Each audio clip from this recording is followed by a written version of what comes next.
Mosenga TV. Nous disons bienvenue aux nouveaux abonnés. Merci à vous qui êtes fidèles à nous suivre de partout. Merci de votre fidélité. Et aussi envoyez la vidéo à d'autres. Demandez-leur de s'abonner. C'est très important. Aujourd'hui, nous allons découvrir les trésors spirituels de l'Église, itinéraire pour une bonne participation à la messe. On dit que la messe, c'est une fête. Et quand nous devons aller à la messe, nous devons être contents ou contentes, puisque nous devons rencontrer quelqu'un qui est le Seigneur. Alors, la célébration eucharistique ou la messe est subdivisée en 3 grandes parties. Il y a avant la messe, pendant la messe et après la messe. Mais vous savez que nous avons un trésor pour nous de l'Église catholique. La messe, c'est la fête. J'ai parlé des 3 étapes avant, pendant et après. Dans la période de l'avant, donc avant, c'est la période de la préparation. On prépare pour la messe. Pendant, nous avons les chants d'entrée, il y a les temps de pénitence, il y a l'écoute de la parole de Dieu, il y a les offrandes, il y a communion au corps et au sang du Christ. Ça fait partie pendant la messe. Et après la messe, donc à la fin de la messe, nous pouvons dire, il y a l'envoi en mission et la vie que nous devons vivre. Revenons alors à la première période, ou avant, qui est la période de la préparation. C'est la période de la préparation avant de rencontrer les seigneurs, comme nous allons les voir. Donc, les temps que nous disposons pour nous-mêmes, ou que nous disposons au Seigneur pour qu'il nous prépare lui-même pour cette rencontre merveilleuse. Autant que nous nous préparons pour accueillir, autant que nous nous préparons pour accueillir un hôte de marque, voyez non? Autant nous devons encore plus les faire pour les seigneurs que nous allons rencontrer pendant la célébration eucharistique.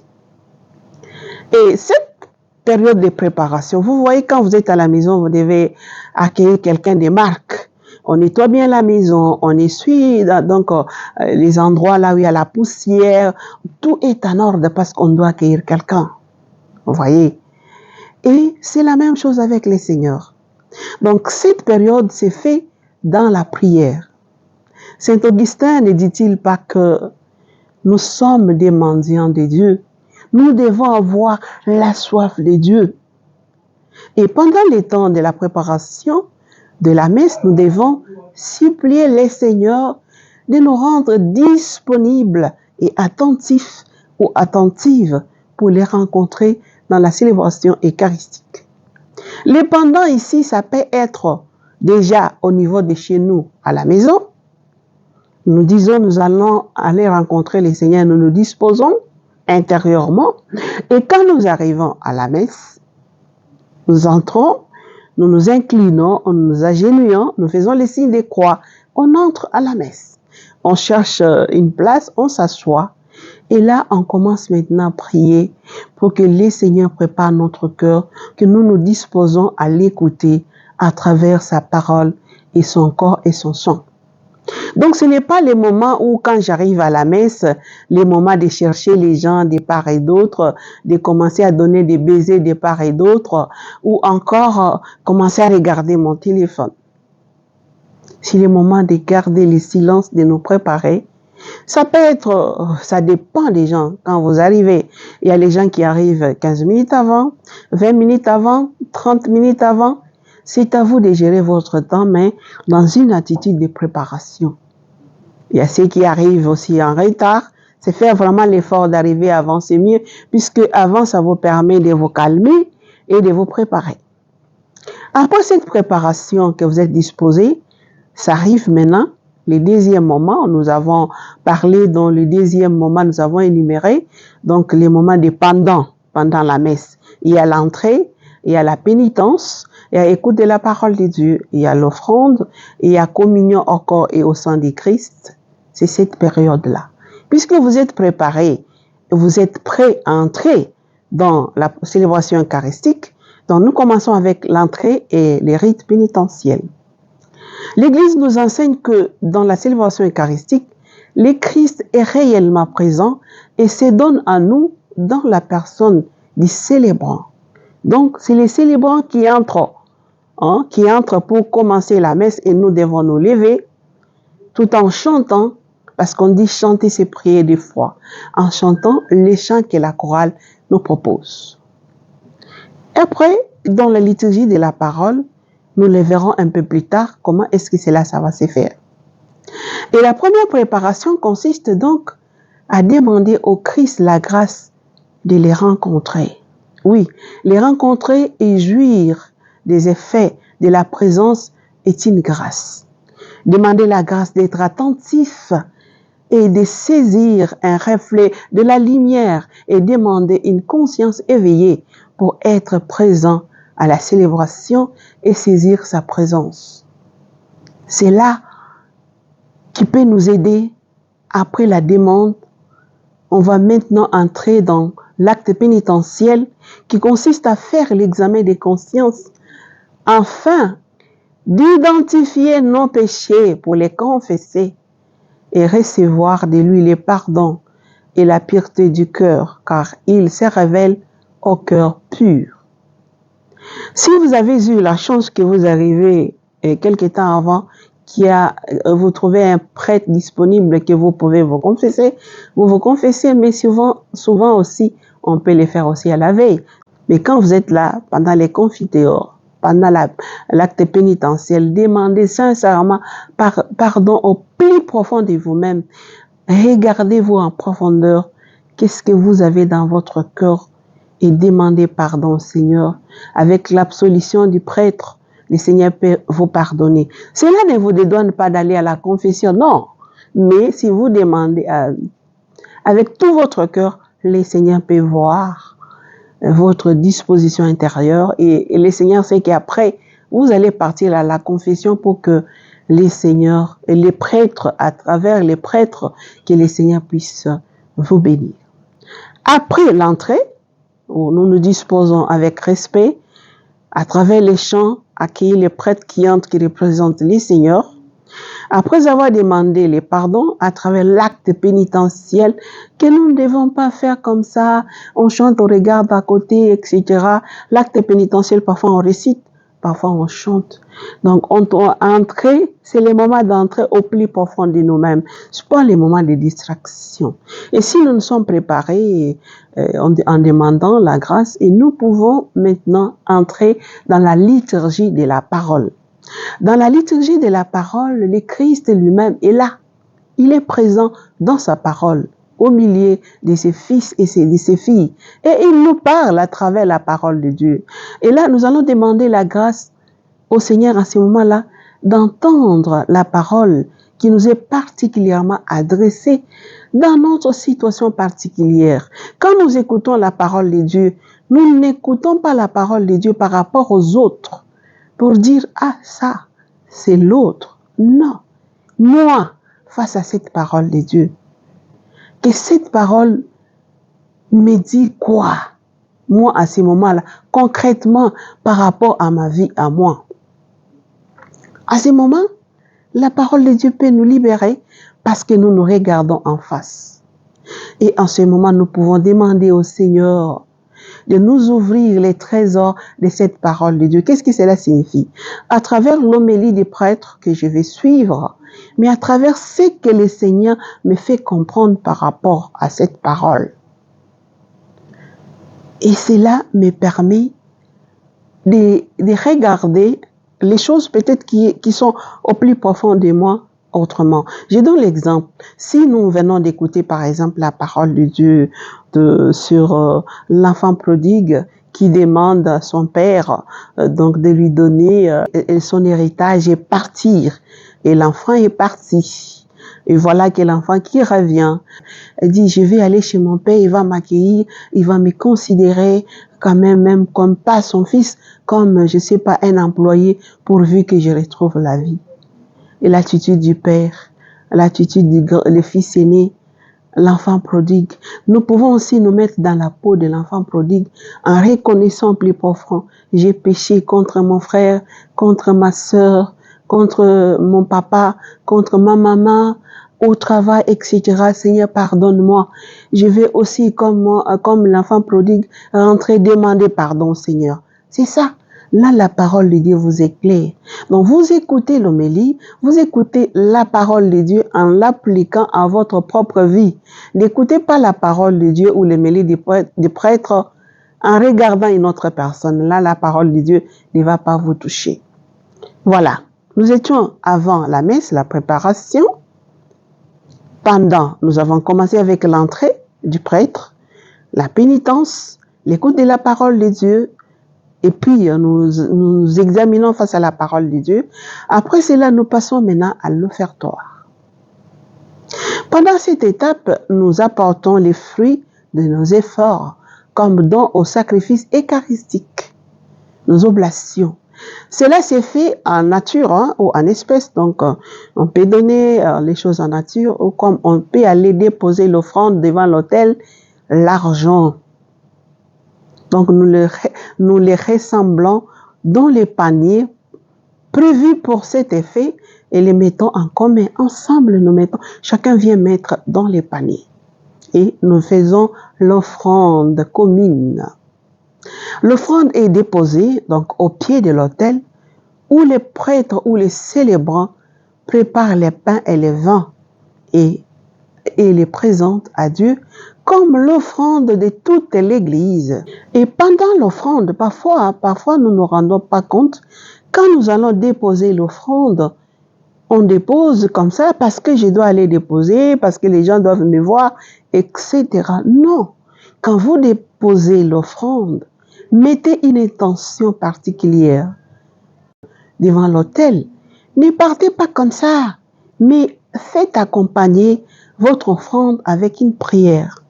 Seigneur, dans ton cœur, Seigneur, pour mon examen que je dois présenter demain, le Seigneur exauce. Seigneur, pour, je ne sais pas, mes parents qui sont en difficulté. Seigneur, pour mes amis. Seigneur, pour un malade qui m'a demandé de prier pour lui. Faites accompagner l'offrande avec une prière. Et parce que c'est quelque chose de symbolique. Et par ces transferts symboliques, le Seigneur verra votre cœur, votre intention et recevra ce que notre offrande représente symboliquement. Et les dons que chacun a apportés pour les sacrifices de notre rédemption sont offerts au Seigneur à travers les pains et les vins que les prêtres consacrent. Ces pains qui deviennent les corps du Seigneur et ces vins qui devient les sangs du Seigneur. Voilà ce qui nous conduit à une autre étape, l'étape du communion au corps et au sang du Seigneur. C'est une étape qui fait partir pendant la messe. Nous avons donné les étapes pendant la messe. Nous avons parlé d'abord pendant la messe, les étapes. Il y a l'entrée, l'acte pénitentiel, l'écoute de la parole de Dieu, l'offrande, comme je viens de l'expliquer, et l'étape qui conclut pendant la messe, c'est la communion au corps et au sang du Christ. Bien sûr, la communion au corps et au sang du Christ, c'est les prêtres. Parfois, nous communions au corps. Mais dans les corps, là même, ça fait partie aussi du sang du Christ. Parce que c'est les corps du Seigneur que nous recevons. Donc, peu importe. Mais c'est les corps du Seigneur que nous recevons. Et avant d'aller prendre les corps du Seigneur, il y a des moments où on nous dit, ceux qui sont prêts peuvent venir recevoir les corps du Seigneur. Nous devons normalement nous recueillir un tout petit peu avant d'aller. Si nous voyons que nous sommes dignes, nous partons. Et nous partons pour accueillir le Seigneur. C'est avec joie, pas avec tristesse en apportant encore, en allant accueillir le Seigneur avec telle préoccupation. À ce moment-là, dites Seigneur, je m'abandonne à toi. Je viens vers toi tel que je suis, avec mes péchés tels que je viens te recevoir. Vous savez qu'en recevant les corps et le sang du Christ, ça nous sanctifie. Ça nous fait épargner. C'est pas de la magie, mais c'est le corps de Christ qui est présent. Vous recevez un saint dans votre vie, que vous les recevez. Vraiment, c'est quelque chose de merveilleux. Mais nous ne nous rendons pas compte de ces trésors de l'Église. Quand nous allons recevoir le corps de Christ, allons-y dans la joie. Et quand nous retournons avec beaucoup de respect, là nous nous asseyons. Disons, Seigneur, merci d'être venu siéger mon âme, ma personne, pauvre que je suis. Aide-moi en t'accueillant, que je te porte avec moi, que je ne m'éloigne pas de toi par mes péchés, bien sûr. Après, il y a les chants d'action des grâces. Donc, après les chants d'action des grâces, nous devons maintenant sortir pour partir.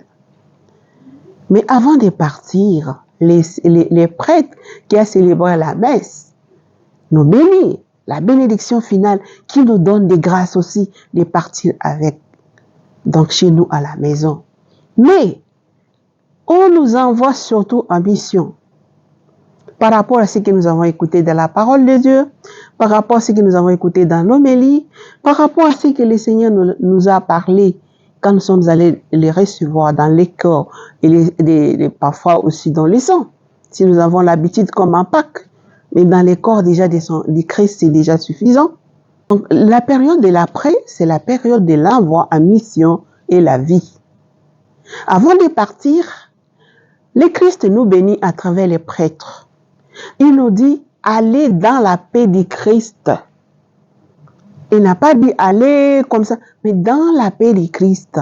Parce que le Christ, nous l'avons reçu. Il est avec nous. On part avec lui. En partant avec lui, donc le Christ nous envoie en mission. Et ça veut dire que ce que nous avons écouté pendant la parole de Dieu, pendant l'homélie écoutée, au moment où nous sommes allés prendre le corps du Christ, et nous avons pris, nous sommes venus nous asseoir, peut-être il y a quelques lumières que le Seigneur nous a fait comprendre. Voilà, le Seigneur nous envoie en mission.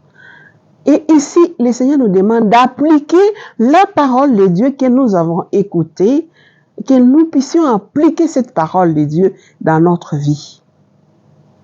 Nous sommes venus à la messe, on a parlé du pardon. L'enfant prodigue qui est parti, qui est retourné, le papa l'a pardonné, il est retourné en famille. Voilà, on nous demande d'aller en mission. Et voilà, vous arrivez à la maison, vous étiez en conflit avec peut-être la maman ou les enfants, et vous continuez les conflits. Non, là, vous ne respectez pas la mission que le Seigneur vous a confiée. À ce moment, rentrez à la maison, faites le premier pas vers l'autre, même si l'autre ne vient pas. Allez-y, puisque vous êtes dans le Seigneur que vous avez reçu est avec vous. Allez-y avec joie. Peut-être en route, demandez la grâce au Seigneur. Seigneur, dispose cette personne. Elle aussi, cette personne, puisse m'accueillir pour que nous dialoguons, pour que je puisse lui demander pardon. Il y a les miracles. Vous verrez que quand vous arrivez directement, la personne vous dit « Ah, bonjour, c'est Rémé. Ah, bonjour, comment ça va? Ah, je voulais même te voir. » Vous allez voir, peut-être si pas tout de suite là, il y a quelque chose qui va se déclencher. Et je ne sais pas si ça vous est déjà arrivé. Hein, quelque chose qui va se déclencher et d'un coup, vous parlez. Frères et sœurs, ne cherchons pas les miracles ailleurs. Où on vous dit, venez payer $100 pour avoir les miracles. Les miracles ne s'achètent pas. Les miracles, on les obtient par nos dispositions intérieures, en entrant en relation avec le Seigneur, en priant avec le Seigneur. Bien sûr qu'il y a les gens qui ont les dons, qui peuvent prier pour nous, de loin ou de près, bien sûr, mais au fond, c'est d'abord nous-mêmes. Les prêtres peuvent nous bénir, mais quelles sont les dispositions intérieures que nous avons? C'est là. Les grâces vont tomber par rapport aux dispositions intérieures que nous avons en nous. Donc, je pense que nous avons compris les trésors cachés de la célébration eucharistique. Désormais, déjà c'est dimanche, commencez déjà ces exercices. Avant d'aller à la messe, le samedi, lisez la parole de Dieu du dimanche que vous allez suivre. C'est pour cela qu'il faut avoir l'agenda, ou je ne sais pas, l'ordo. Ou si vous n'en avez pas, tapez c'est sur Google. Vous demandez la parole de Dieu ou les lectures du dimanche. Comme par exemple, ce dimanche, c'est le 25. Vous demandez les lectures des rameaux 2024. Les lectures sont là, vous lisez les lectures, vous vous préparez.